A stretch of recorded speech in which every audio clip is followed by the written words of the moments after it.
welcome. My name is Fernando. I have the honor to be the chair of this session. And session 14 is going to talk about activism. We are going to have perspectives and works from different parts of the world, like Australia, Germany, the USA. And we are going to learn about inspirational activities and initiatives our panelists are involved and then engage in a constructive and critical discussion. I will quickly restate our housekeeping guidance for this session. Presentations will be recorded and posted online on the SOGICA website, but the Q&A will not be recorded. We have a panel with 3 presentations, 15 minutes for each, followed by a Q&A session at the end. Please feel free and encouraged to type your questions and comments using the Q&A function, and we will select as many as there is time to discuss. Because of the number of participants in the interests of the confidentiality, we are unfortunately not able to open the sessions to oral questions. Just a reminder that information about speakers and panel members is on the conference page on the SOGICA website. One last reminder, and this is for our speakers, please keep time, but I will help you with that. So without further ado, let's go to the first presentation with Tina Malen-Buller with the presentation, The Right to Legal Assistance for LGBTIQ Asylum Seekers in Germany and the Role of Volunteer Initiatives, such as the Queer Refugee Law Clinic Berlin. Tina is a legal and social work scholar from Berlin. She studied the MA program, Social Work as a Human Rights Profession at the Alice Salomon University. Her research focuses on critical social legal studies, and her MA thesis, Queering European Asylum Law, addressed legal and social work perspectives on sexual orientation and gender identity-based asylum claims in Germany, with a focus on Berlin. She's a legal volunteer at the Refugee Law Clinic Berlin since 2015 and joined the LGBTIQ consultation team in 2019. Tina, please, the floor is yours.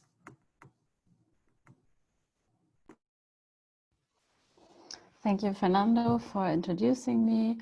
Thank you as well, Alba, for facilitating the session. And thank you, SOGICA organization, for the organization of this final conference. I will just open my PowerPoint presentation.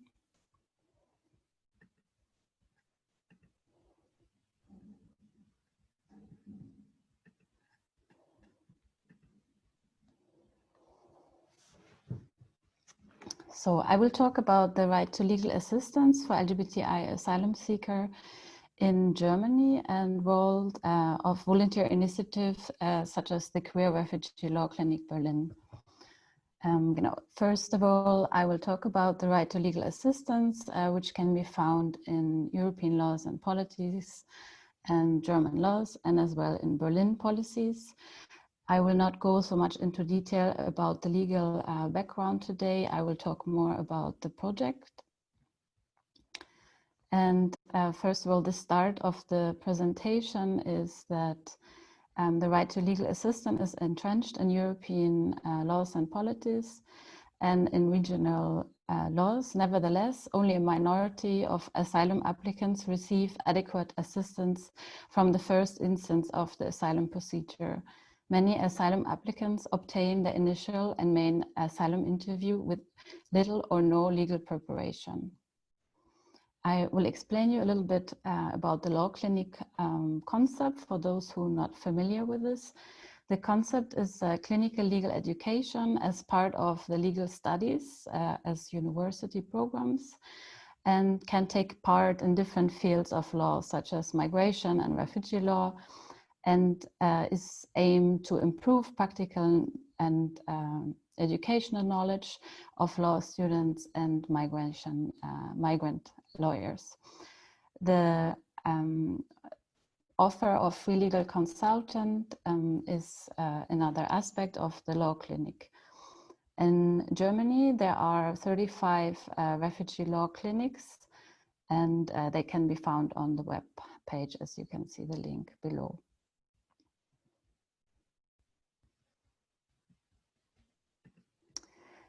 Since economic realities have placed limits on the extent to which a state can effectively provide legal aid, NGOs have filled this gap, taking on elements of legal aid and social support for asylum seekers and refugees.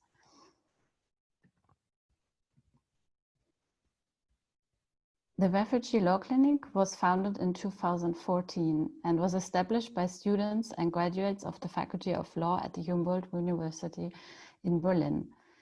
There are 15 different consultation teams. You can find them on our website. The organization is about the different consulting teams address different topics such as family reunion law, as well as women's rights and LSBTE rights. The Refugee Law Clinic is organized as a basic seminar on German asylum law. There are in-depth seminars and workshops, and they are nowadays there's a test and a 3-week internship at legal firm and or NGOs. And then there's a team finding phase, and there's a regular supervision by lawyers of the Refugee Law Clinic.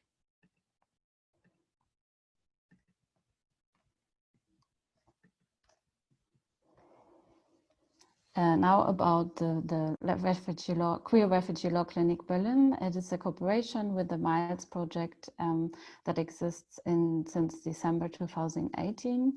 And we are a team of 8 volunteers with different educational backgrounds, such as law, social work, gender studies, and we do have different language competencies, and some of us have migration experience. Weekly consultation take place within 4 to 5 appointments each time, and we have about 30 minutes to 1.5 hours to consult. And we support individual case or questions, and then we do follow-up appointments. The consultation of the Refugee Law Clinic is about providing information about the asylum procedure, and the main focus is preparing for the asylum interview, as well as emergency support and appeal in cases. We assist to find and contact lawyers as well, and we accompany to official appointments and hearing, and we provide information about other consultation centers. The hearing before the Federal Office of Migration and Refugee is the core of the asylum procedure. What will be presented at the interview will be decide whether the protection status can be granted or not.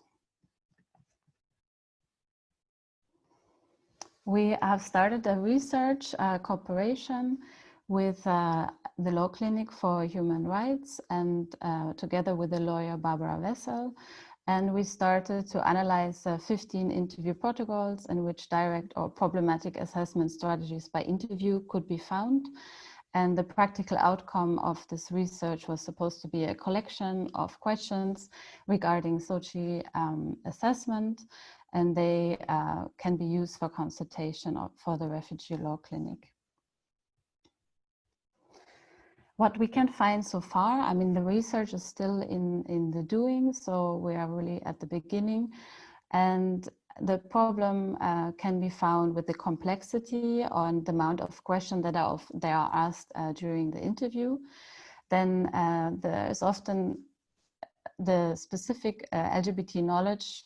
For instance, the question on what color has the gay flag, or do you know any specific bars or meeting points? And then also legal questions on the legal situation in the country of origin. And then there's a higher focus on relationship and emotional testimony, since there is forbidden to ask about sexual intimacy, and which can also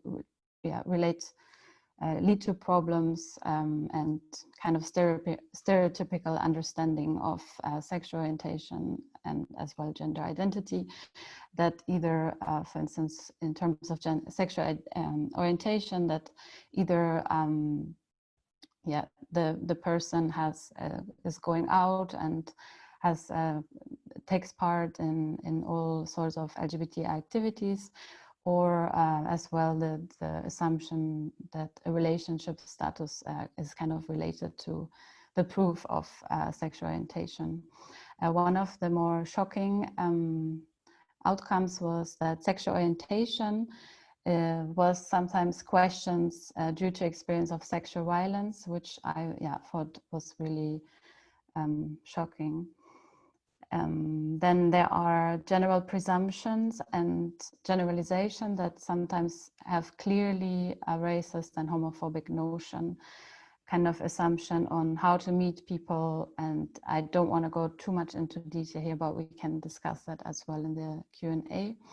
Then there was one interview in which the gender identity was not respected. The person was constantly misgendered, and there was as well a remark on how the person was looking.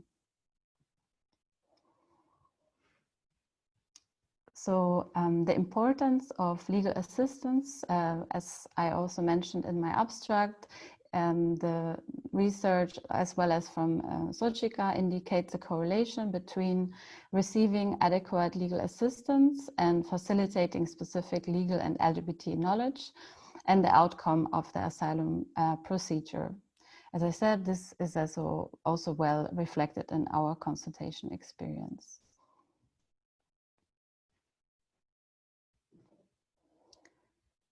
So legal assistance is important, and the legal assistance and preparation can also lead to the possibility of a narration of the person involved. So the narrative can be told by the applicant, which includes as well self-identification. This obviously needs time and preparation, and can also lead to less intrusive questioning by the interview, which was seen in the protocol, because there was sometimes less questions when there was an open, when someone was able to kind of talk their narrative. And in other interviews, it could be seen that there was many questions, sometimes up to 30 questions just related to sexual orientation and gender identity. And those questions were sometimes very complex and hard to understand, and I can imagine also led to some pressure. And while it also can be obviously positive when there's a lot of question asked, because the person can kind of clarify, or in the situation of being nervous, to have some insurance or some questions ask more. Then an important aspect is the enforcement of basic rights. So what we could see in the protocols was also that there was sometimes an ask to change the translator and all those aspects, as well as asking for a specific interviewer or asking for a specific gender for the translator. Those are aspects that are very important in the preparation of for the asylum procedure. And the next point I have here is the brutality of good legal practice. This, for me, was an experience when I once accompanied someone to a lawyer who then said, okay, we need to make this meeting and prepare for the hearing, and said something like, this will be brutal. So kind of referring to the way they want to prepare the person for realistic questioning. But at the same time, from my personal point of view, I find this problematic as well. It sometimes can create a situation where there's a mediation needed as well, because sometimes when there's lawyers explain the legal situation, they use very complex language, and so I see there's a need to kind of mediate between the individual seeking advice and between the lawyer. And then also to avoid stereotypical questioning when referring to coming out, to kind of have enough time to prepare the person to tell their own narrative.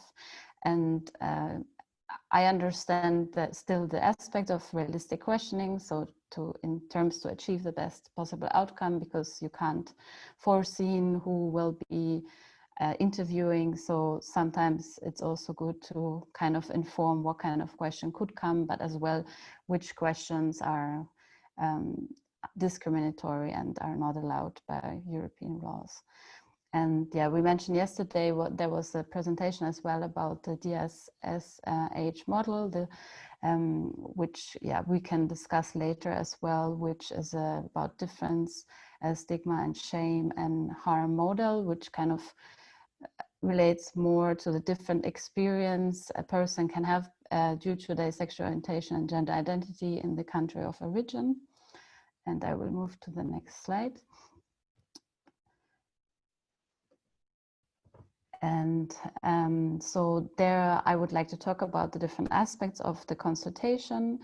Important is for me personally, but also for our team, to create a positive experience, creating a friendly and respectful and transparent atmosphere during the consultation, to have a space for conversation, to kind of give a space to get to know each other as well.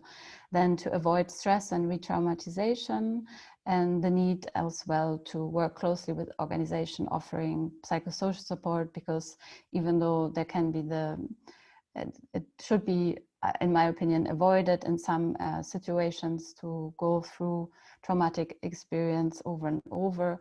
So kind of avoid to go too much into detail can be one strategy, but as well to work closely with psychosocial support. And then bringing legal claim forward, being sensitive to possible re-traumatization. And one of the things I observed as well is the waiting time during the application or appeal process, which depending on the federal state can take 2 to 4 years. And there's a need of involving a bigger network and support for individuals, as well as the general need for a follow-up process and more caseworker involved. And the last aspect of my presentation is about the challenges and limitation of the Refugee Law Clinic. The Law Clinic, in my opinion, has a human rights-based approach. It provides information about the asylum procedure, as well. It should involve a sort of empowerment and self-determination strategy. And there's also organizational role and responsibility as a predominantly white organization, and being part of the educational system and having institutional power. There's also the need to create awareness and question that and try to change that as well. And to involve an anti-oppressive and anti-discriminatory behavior practice, and being aware of multiple everyday discrimination and reality of the person seeking legal advice, which can also lead to new strategies and applicable anti-discrimination law. In Berlin, there is a new anti-discrimination law, which just was coming out, and which relate to an older anti-discrimination law, but kind of fills the gaps and as well address discriminatory behavior from officials. And so there's also the need to kind of see how this will develop in the future, and maybe possibilities to kind of challenge discriminatory behavior, as well as we found in the protocols. And then I see the need for political demands. So as I said, to kind of track structural changes within their own institution, but other organization, and to challenge the structure with legal means, to kind of show discrepancy between the laws and structural and bureaucratic flaws. So to kind of, we have the network to kind of between lawyers and different consultation teams to show, to kind of discuss possibilities of challenging those discrepancies, and also to support concrete and demands of general political struggle, like the Leave No One Behind, Black Lives Matters, and abolish the camps.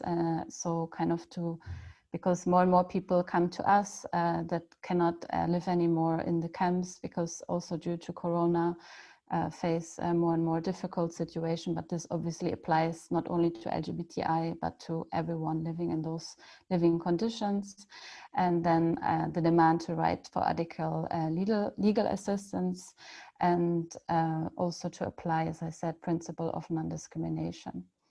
The main aspect that the main demand is the independent and free, competent, accessible accessible legal assistance, which refers also to camps that are like not very central and hard to reach and hard to get to consultation centers. So the demand for legal assistance for all stages of the asylum procedure, which involves strategic preparation and psychosocial support before, during, and after the asylum interview, and more financial resources for legal assistance projects and funding for legal representation, as well more cooperation between LGBTI consultation center, migrant and refugee self-organization, lawyer and legal assistance projects.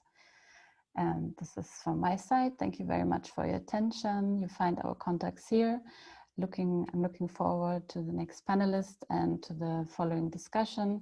Also, I would like to mention that if you like to support migrant and refugee organization, I made some links here that could be interesting as well to look into the organizations in Berlin. Thank you very much. Well, thank you, Tina. Thank you for your amazing presentation. And be quick also recognition of our amazing facilitator, Alba.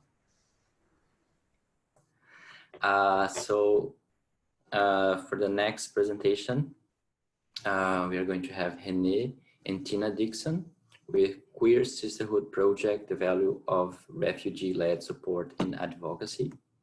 Tina and René Dixon are PhD candidates at the Australian National University. Tina researching lived experience of queer refugee women, and René building a queer digital archive of LGBTIQ+ forced migration oral histories. They are co-founders of the Forcibly Displaced People Network, the first organization in Australia to work on the issues of LGBTIQ+ forced displacement and be led by people who survive it. They have been together for 12 years and they sought asylum in Australia as LGBTIQ+ human rights defenders. The floor is yours. Thank you. Okay, let's begin. Great. Thanks very much for having us today. A warm welcome to you from rather cold Australia at the moment. We're gonna talk today a little bit about the Queer Sisterhood Project, how it started and what type of work we're doing.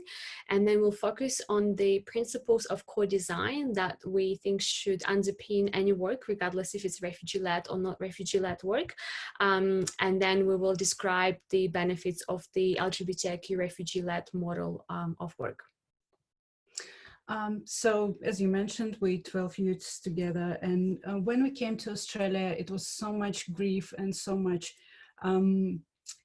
trauma behind it that we, at the beginning, we didn't want to talk about our refugee experience at all. We avoided this at any cost, but we start noticing that the issues of LGBTIQ forced displacement, they intentionally erasing from refugee community spaces and from LGBT communities. And we decided that we need to sacrifice our comfort to stay out of it. And we decided to raise awareness and try to work towards visibility of initially LGBT lesbian women, and we started this group.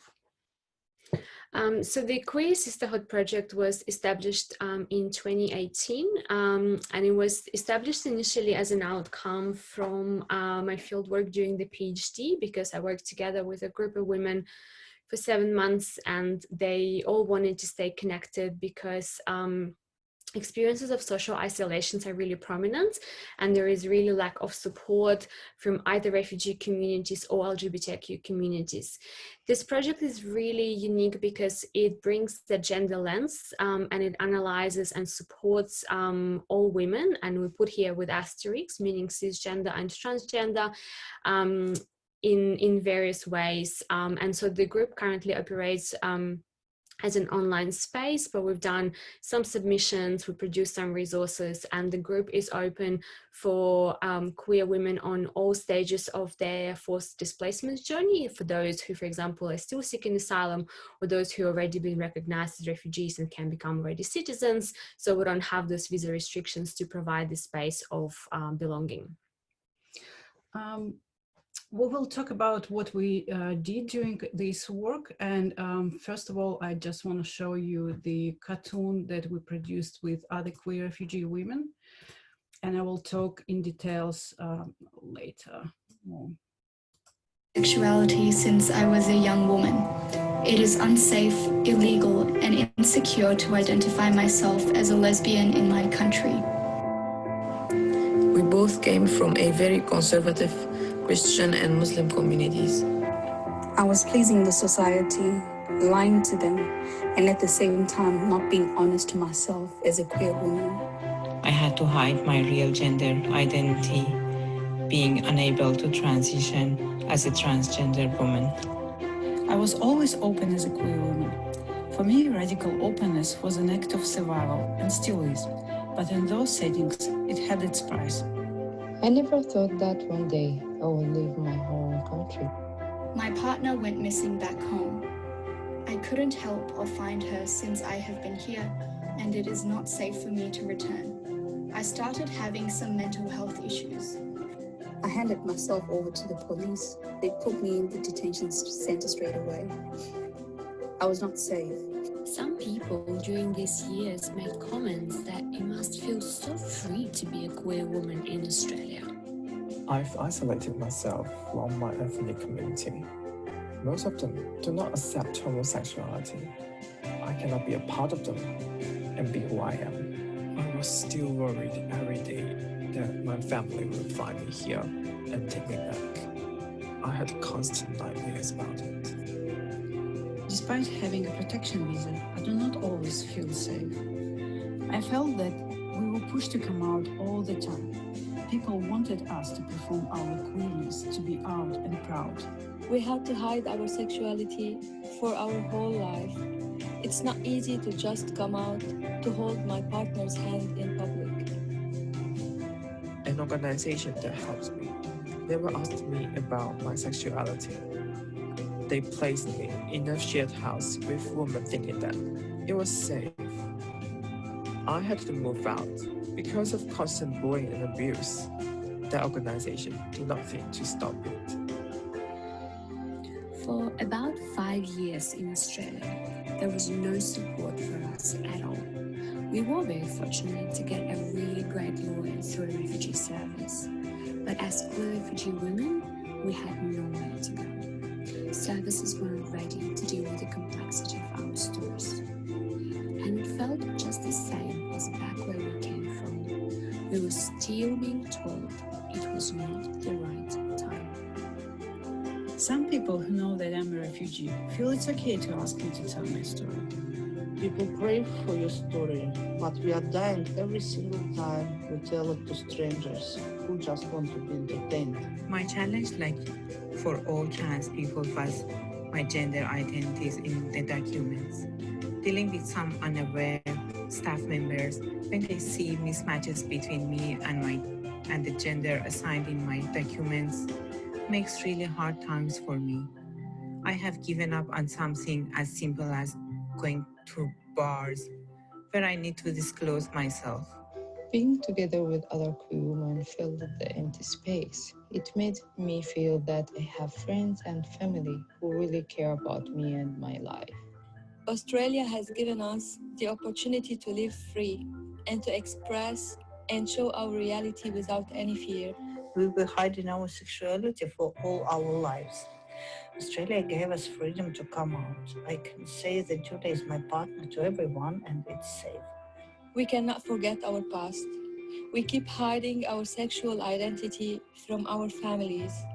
But here, we have support and beautiful life.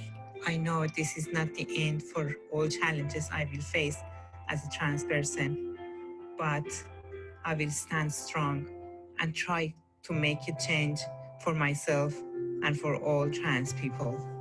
Through other queer people, we're able to find people like us with whom we can talk and share our stories and problems. I thought to myself, if you and others made it, I can make it too.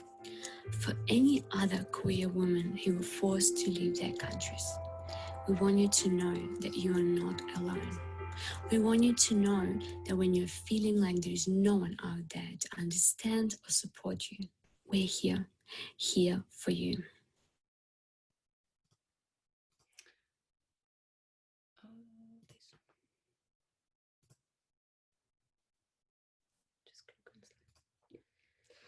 So how we co-designed? We're not treating, because we're equal, we're from the same background, we're not treating stories of other participants as an entertainment. We're treating our stories and their stories as a source of knowledge. And all stories should lead to the positive change and make the world a better place, not just to tell somewhere, someone what happened to you.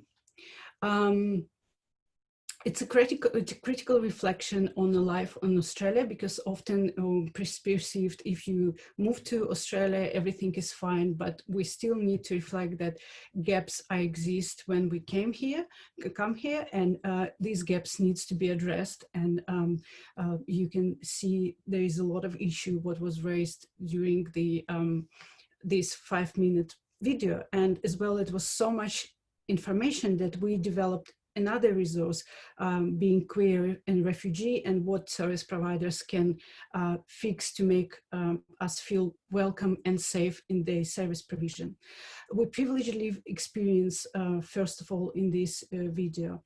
We, in the video, there is a lot of women, they're from different cultures, they're from different parts of the world, from different religions, and they're all with different age. They were participating in the developing of this video in every stage, from the stage when we met our artists who draw the cartoon, and we send them different examples. Okay, what is the best represent you? What do you like more? They always come back with the feedback. They wrote like 5 pages of the text. We sit together, we work under the text to create only 5 minutes of this video. We send them back. They again come back with the changes, and it was constant communication with girls. So it's very important to have this every stage consultation with them. The voices were real, and unfortunately for some people, they can participate, they wrote the text, but they couldn't do voiceover because it was very triggering. So we find other people of color who did all voice, but 80% it was unique voices. Before we released this to public, we sent it for approval to everyone. And of course, we reimbursed for their experience, because we believe that our knowledge should be paid and valued. So, and it took us about a year really to develop that 5-minute video work. And I think it's important for people to know that when we truly invest that time and we co-design, also understanding the structural barriers for women in this case to participate. For example, many are in very precarious and casual employment. And so very often finding those times to meet and times to work on this were quite challenging. But at the end, we ended up with a beautiful product. It's available on YouTube and on the link on the previous slide. So you free to use it with the attribution to our work. So I will now talk about the benefit and the value of the LGBTIQ refugee-led work in general. In our case, in the Queer Sisterhood Project, everybody comes from the experience of LGBTIQ forced displacement, which means we're sharing power. We're not in a space of a service provider where you've got people Even if you try to be friendly and inclusive and everything, there's always a power imbalance of you being a worker or you being a citizen. So we don't have those imbalances. We also don't end up in the settings where you still have got those white savior complex, or you've got those really victimizing and patronizing attitudes to refugees just by virtue that they're refugees. So the structure is linear. When we organize face-to-face events, it is often that somebody else helps to organize. Sort of there is no kind of very strict, in a sort of executive management sense, ownership of the work. We're also talking here about inclusion, because unfortunately it is so common that if we go to places like refugee services, you still face homophobia and transphobia. You go to LGBTQ places, you may face racism. And so in this space, those concerns are mitigated because experiences are shared. We don't have predetermined ways of working. And what I mean here is that very often community organizations say, well, this is how we do intake, this is what we do with you, this is how we always worked. We're a rather new group, and so we're open and flexible to those changing needs, because all of us are here rebuilding the new life, which means that we all come to learn about different things that are available, but also different things that we may need at different times of our journeys. We're also addressing the needs by virtue of having that complete understanding of the lived experience and knowing actually what's useful for you and what type, for example, of counseling you are seeking, or what type of legal assistance is necessary. And so Queer Sisterhood, and now the Forcibly Displaced People Network as a broader kind of umbrella organization, provides those referral pathways to meet those needs. We have ethical representation of the group, both in terms of narratives, because very often we do hear about LGBTQ refugees being reduced to really extreme vulnerability. And I think the language there is really wrong, because yes, we're talking here about victimization and human rights violations and crime committed against the group, but it doesn't mean that we have to reduce people to sort of labels and those objects with no agency attached. And also we're doing ethical representation in terms of visual representation. Very often refugees tend to be represented in a very emotive way, trying to elicit that sympathy. And instead we want to talk about human rights, and we want to talk about those barriers and challenges we experienced both prior seeking asylum or in Australia, but we still want to represent that dignity. We provide actual opportunities for leadership, not simply an empowerment, but something that people can be part of, but also we pay for that engagement because their lived experiences are expertise. And lastly, we're driving the policy in practice because nothing about us should be without us. There's a bit of a weird slide, but if you go on a link, we're encouraging everybody to sign up to the Canberra Statement on the access to safety and justice for LGBTQ asylum seekers and refugees. It's a policy guide that allows you to understand the complexity of the situation, what solutions we are proposing, and to show solidarity with this particular group. Later in the year, we're going to be hosting a webinar, what it means to implement this statement. So we encourage you to follow Forcibly Displaced People Network on Twitter, Facebook, or Instagram. And also you can get directly in touch with us via emails provided on the screen for any information. Thank you very much for your time. Thank you. Stop sharing on top. Thank you so much for this amazing presentation and sharing this inspiring initiatives. Thank you so much, really. Let's go to the next presentation, and I will also ask, keep the questions and comments coming.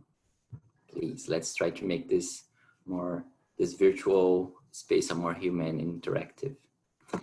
So our next presentation is Dr. Siobhan McCourt with the presentation LGBTQI plus asylum advocacy under friendly and hostile governments, lessons from the USA.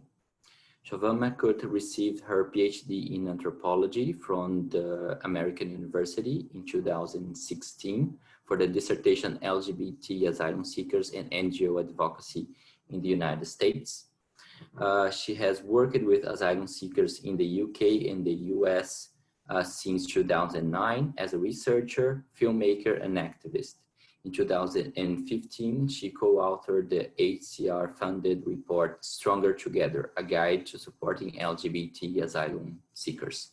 Currently based at Goldsmith University of London, Chauvin is a postdoctoral researcher for the Global Gender and Cultures of Equality project. She is co-editor of the upcoming volume, Asylum for Sale, Profit and Protest in the Migration Industry, which will be published this September. And she's an editor for the Red Pepper magazine. The floor is yours. Thank you so much. I'm just going to share my screen over here. I won't say anything more about myself. That was a wonderful introduction. I'm really excited to be on this panel, and I hope that my presentation will complement a lot of what has already been said. And just thank you to everyone for joining us today, and for people who've spoken over the past 2 incredible days.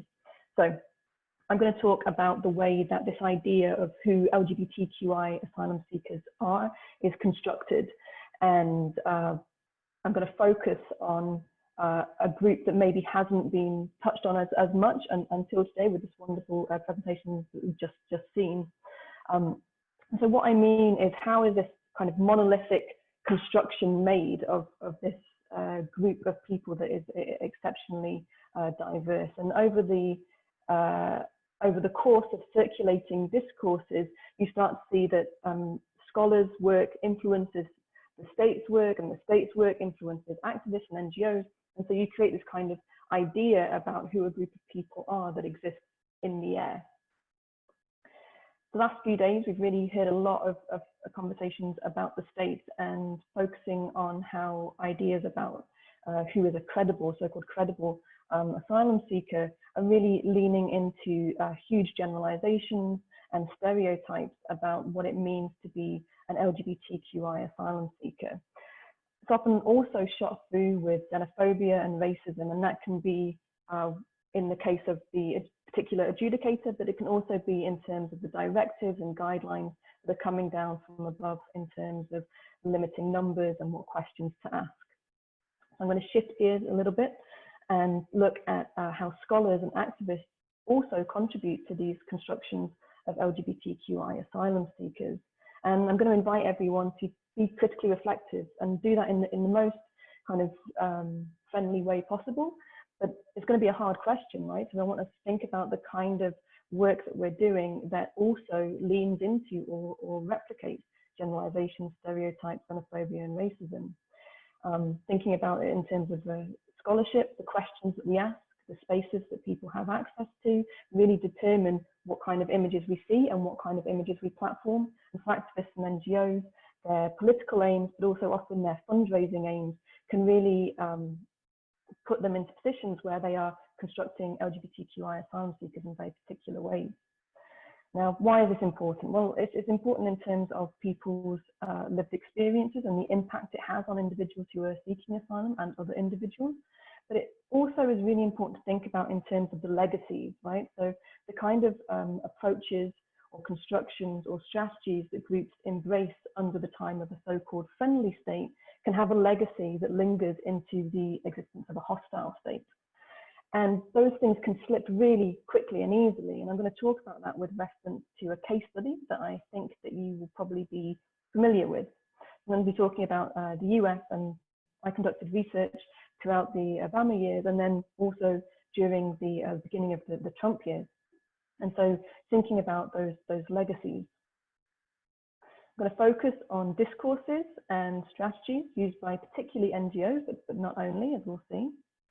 And I'm going to kind of raise attention to, or kind of have in the background, these key ideas of homo-nationalism, so the construction of a state as very gay-friendly, but in very nationalistic and kind of patriotic framing, and how that relates to the neoliberal idea of the good gay citizen, so the citizen who is hardworking, productive, doesn't complain, gets on with things in this good gay rubric. So what were the dominant discourses under the Obama presidency? I'm going to go really rapid fire through some of these because I want to show the breadth, but don't worry, this is being recorded so you can pause and come back to it later on. Okay, so this is an international NGOs report on LGBTI refugee and asylee and asylum seeker support, published in 2012, based in California. Here we're highlighting LGBTI asylum seekers as the most vulnerable people in the US today, which is a very assertive statement. It's creating a hierarchy and putting this group at the top. It's assertively saying that they're rarely supported by families and often excluded from religious and immigrant communities because they're not safe for them. It's very assertive language, as I said, and it's also using this they. So you get a very clear idea here that the person writing this is not co-identifying as an LGBTI asylum seeker themselves. Now, this is a very small LGBT asylum seeker support group based on the other side of the country. It's taken from 2 years later on their website, but we see the same ideas. They can't go to their fellow countrymen because they're dangerous communities. This is an email sent out from a large LGBTQI immigration legal aid provider called Immigration Equality. They are the largest, and we're the largest kind of go-to voice on LGBT asylum seekers during this period. I've highlighted a key line here that suggests that LGBT people seeking asylum, their ultimate aim is to become out and proud Americans. And who can help them? Well, you can help them. The non-LGBT asylum seeker can help them with that presupposed aim. 2 years later, the same organization, another email that highlights that a win looks like having a great job at a notable financial firm, becoming out and proud, getting married, and declaring that you are safe, happy, and thankful. And I want to raise attention to that thankful statement and think about Sarah Ahmed's work with the happy or grateful immigrant and how that construction is so dominant and can hide a lot of racism and xenophobia in Western states. So these discourses flow from NGOs and they get repeated in the press. So this is a headline from an online magazine from 2014. LGBT asylum seekers need America more than ever. A very small local newspaper in 2015 makes the same argument, the same point, same phrasing. And then this is also going on in the context of articles like this, which is in the international edition of the Guardian newspaper. And it's not about LGBT asylum per se, but that is mentioned in the article. And it states, as clearly as you can see here in the headline, why Africa is the most homophobic continent. And the bottom headline here is kind of speaking directly back and forth to the top headlines. Now, these aren't just dominant discourses. I see them as dangerous discourses. Why is that? Well, it constructs LGBTQ asylum seekers as differentiated from other groups of immigrants, right? So they're not like other immigrants. They're more needy, more vulnerable, and have more needs. Sorry. They're also rendered passive and needed. And it pathologizes non-LGBTQI immigrants as necessarily always homophobic, always dangerous. In contrast, the US is constructed as necessarily and always safe. And the grant of asylum and the experience of being out and proud becomes written as freedom. So that's kind of the end of the journey. After that, you're problem free. What are the consequences of this? Well, it not only promotes a very hegemonic Western way of being LGBTQI, but that puts new pressures on asylum seekers to meet these constructed, very specific constructed expectations, not only in the space, the legal space of the adjudication room, but in the social space of the NGO support group. That means that they have to differentiate themselves from their fellow countrymen and be kind of good immigrants. That in turn reinforces ideas about credibility that we see all the time in state context. It means that having family ties, talking to your mum on the phone regularly, wanting to live in an immigrant neighborhood, having a profession of faith that means you want to go to the mosque, having a political opinion, all of these things become suspicious because it's a failure to meet up to this kind of construction. It also downplays intersecting structural oppressions, and I'm talking about xenophobia and racism and Islamophobia as much as transphobia and homophobia here, because these are things that are going to have a long-standing and do have a long-standing impact in terms of access to healthcare, job applications, housing, and so many other things in the United States of America. It also erases the very real existence of immigrant-led spaces and organizations who are doing incredible work in the US. And it therefore reduces pathways to solidarity with adjacent movements, including, but not only, the undocumented immigrant rights movement. I think it's important to kind of highlight here that UndocuQueer was very forthright in saying that we are fighting for legal protections for queer undocumented people and their families, right? Because recognizing that if you are a queer asylum seeker, but your mother is deported, then that is not a win for you, right? So let's talk a little bit more, think a little bit more about the intersection and pathways to solidarity with the undocumented rights movement and how that played out in a particular case. So between 2013 and 2015, a series of reports were released highlighting how trans people in particular were under extreme danger, under extreme threat in immigration detention centers, highlighting abuse, rape, lack of adequate medical care, lack of competent support, and often people were being put in solitary confinement. In response to these publications, a number of immigrants' rights groups and trans-led organizations started to campaign for the immediate release of all trans immigrants in detention, highlighting the fact that many times people were recommended for release into the community, but were anyway held in detention. The Obama administration, however, wanted to take a different approach. They did not want to say that immigration detention was inherently dangerous, and so suggested the creation of so-called pods, where only trans people would be held, and or that people would be able to explain their gender and be put in the appropriate facility. So a trans woman would be put in a women's immigration detention facility.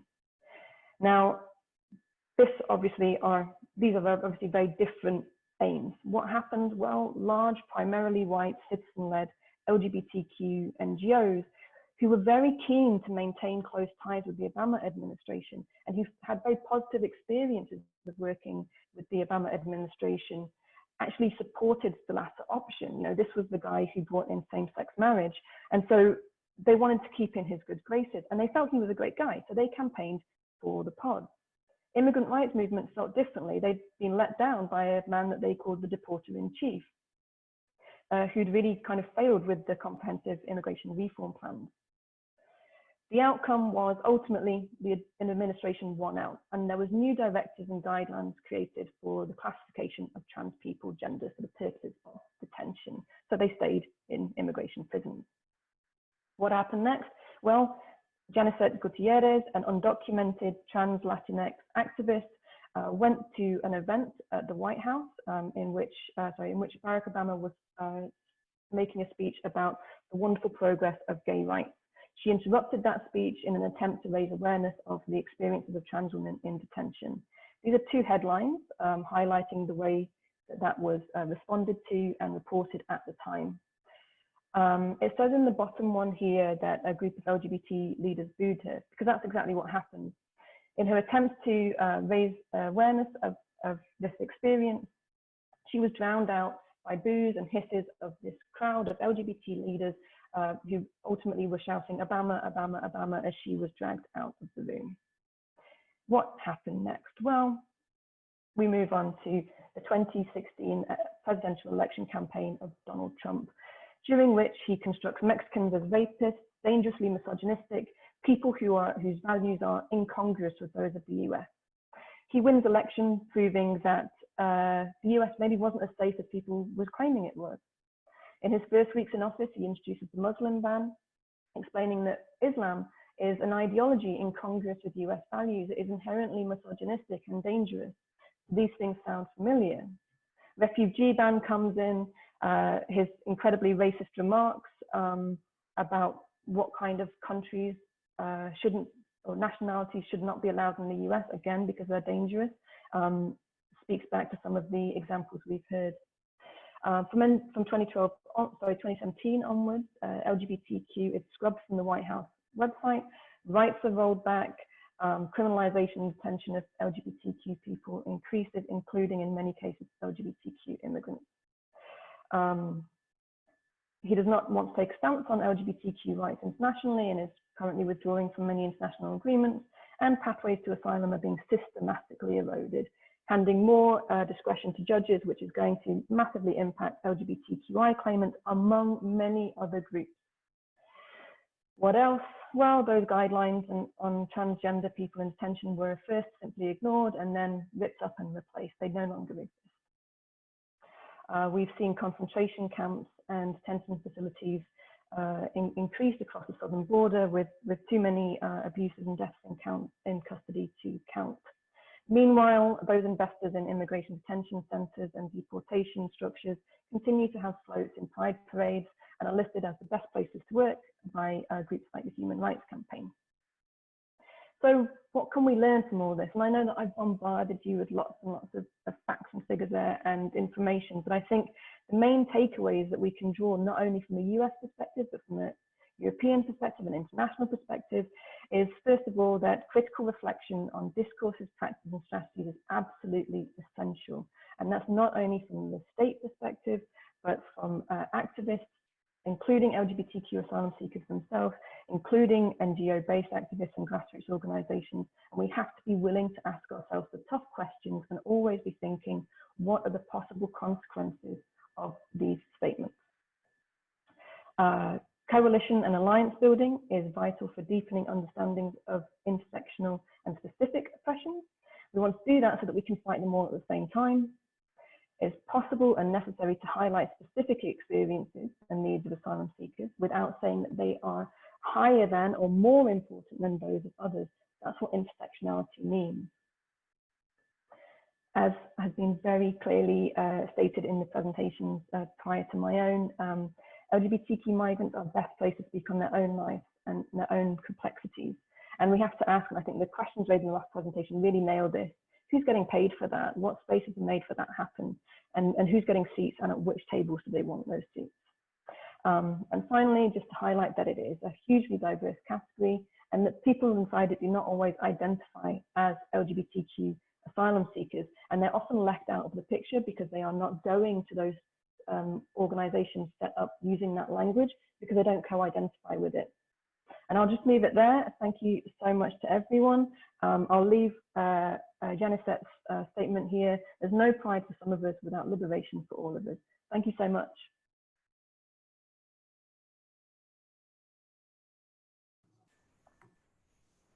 Thank you so much, Jovan, for your great presentation.